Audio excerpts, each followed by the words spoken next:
Hey guys, I'm back with another video. This will be a short one. Yesterday I picked up this propane tank mount for $50 from a guy here in Idaho, well, Boise area, and made some modifications to it. So I welded on this bracket there. This little piece was already on there, and then this was just lining things up, and bolts and spacers and stuff. So what this does is it grabs the tailgate and pinches on it to where this thing is rock solid and not going anywhere. And then if I need to take it off, boom, I take it off. No holes drilled in the tailgate or anything. Yeah, so it's one of these things with the tank. It fits in my overlanding container that I made, the big one that I made that goes back in here.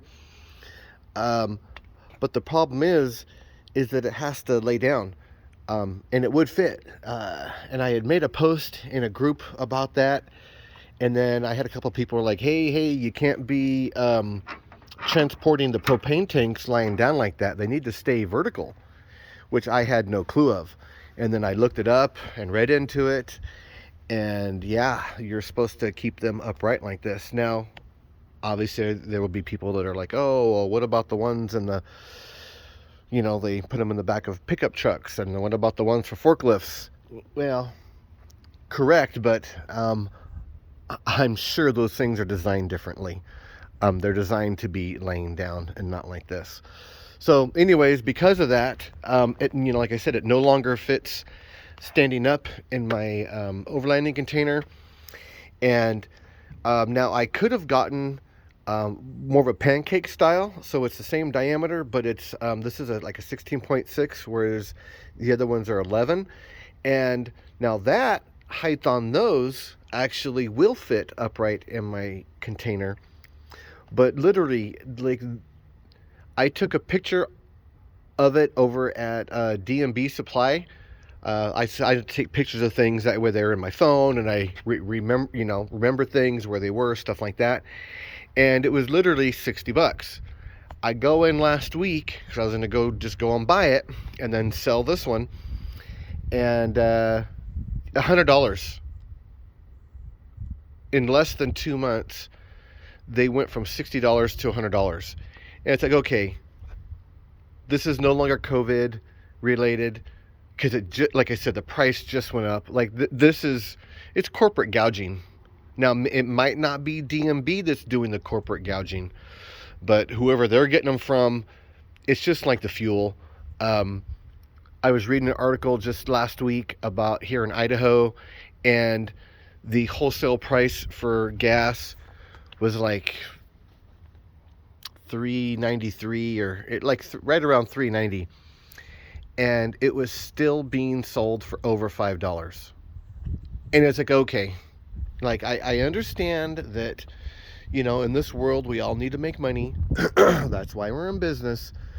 But you know what? When it's a thing like gas, and people buy so much of it all the time, and you're just raping everybody on the price, like, to me, that's just like big time greed and big time gouging, well above and beyond any kind of normal, like, hey, you know what, like, it cost me a lot of money to open this business. I need to recoup the money and the chance that I took in building this business up. I get that, and we should all be more aware of those things. But man, there's still gouging, and a lot of that's what's going on now. Is just pure gouging by now, it might, like I said, it might not be the end seller, and I don't know, like, I don't know how much they got their tank for and all that. So anyways, and I tried posting a thing online too on Marketplace. Oh, hey, somebody has a little pancake style. Do you want to trade for a bigger unit? Nobody ever responded. And then I just randomly yesterday, or the day before, doesn't matter, saw this mount on Marketplace. It just like popped up, and I don't really go on Marketplace that much anymore, or at least not for a little while. And I'm like, oh, geez, that actually might be perfect. And yeah, so the timing was good, and I'm trying to get all of the welding and stuff done now, because I'm going to have to be leaving this house. The owner is selling it, so I might have a month and a half, I might have 2 months, and then I got to move out of here, which is unfortunate. But that's life. So who knows where I'm going to be at next. And so I just need to get all the stuff done, like welding, that maybe I might not be able to weld at the next place I live. So I'm making a push to get that stuff done. So that's why I went ahead and did this, because you got to have the propane tank for the hot water and then for the cooking. So next is probably finishing up the magnetic locks for my doors. And then I need to get one of those motorcycle ATV jack stands type of deal. Not jack stands, but the jack with like the two pieces that lift up a bike evenly.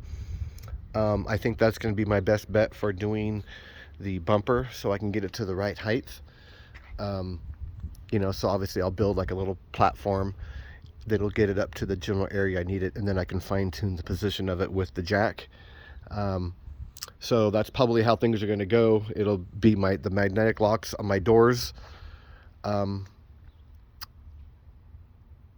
I'll be starting like right now or today. Actually, so anyway, so that, and then probably the bumper.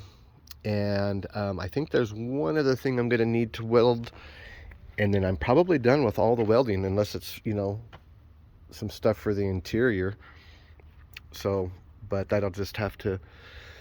But interior stuff, I can do that in pretty much anywhere, anytime. So, all right, catch you guys next time.